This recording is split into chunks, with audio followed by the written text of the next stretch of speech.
we get to Pops and Drops, it is now time for a Pop Stock. As reports out of McDonald's and CKE restaurants show consumer spending is still weak, there is one restaurant that seems to be defying the trends. Panera Bread has not only reported rising sales, but it has also been the best performing dining stock over the past decade, up almost 1,500%. Joining us on how his company has remained so successful, Ron Shaich, CEO of Panera Bread, who is on the fast line. Ron, always a pleasure to speak with you. Good to speak to you, Melissa. How's everything?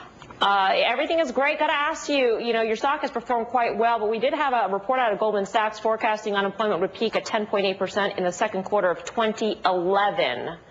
If that is true, what happens to business? I mean, are you seeing still strength consistently even throughout the worst of the unemployment rate? Yeah, I think we are the only people that are producing transaction growth. We had 6.9% comps, sales growth on a same-store basis for the first 27 days of Q4, our most recently reported data. So we're feeling very, very strong.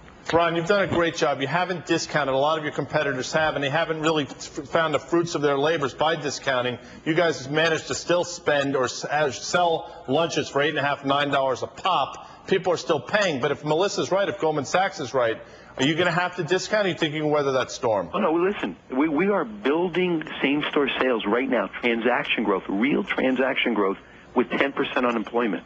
What's happening is that people are responding to the quality we're putting on the table. For us, value is about what we give you, not simply how cheaply we price it. And we're putting more and more into the quality of the product. There's a greater and greater differentiation between us and our competitors, and we're taking market share. There's been some concern on the street recently, Ron. You are going to be moving into the role of executive chairman. Your operational abilities have been praised widely on the street, but there are some concerns about the COO who will be taking your place. What can you tell us about the COO and his experience and what your role will be even as executive chairman? Sure. This is something we've been working on for the better part of 5 to 10 years. My own perspective is I have this desire and need to make a difference more broadly in the world and take what I've learned from Panera elsewhere. Having said that, we've waited until the point where we feel the organization is robust enough and strong enough, and we have the right leadership. The guy who will take over from me as CEO is a guy named Bill Morton.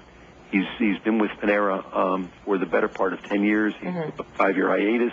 The important thing to know is the way to judge a new CEO coming in is how they think and their values and their character. And this is a guy with great Midwestern values, great judge of people, can tell you straight how he feels, understanding of this business.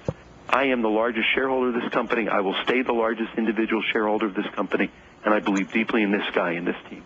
All right, Ron, great to speak with you. Ron Shaich, the CEO of Panera Bread on the fast line. You guys like Panera, the food or the stock? Well, I think the stock's okay. Shorts have been shooting against us for a long time. It's a huge short interest. They've basically been wrong. I mean, they have nice EPS growth. They don't trade at a ridiculous valuation. I think just on a short squeeze, you can see the stock continue to go higher. Okay, let's move on now to today's edition of Pops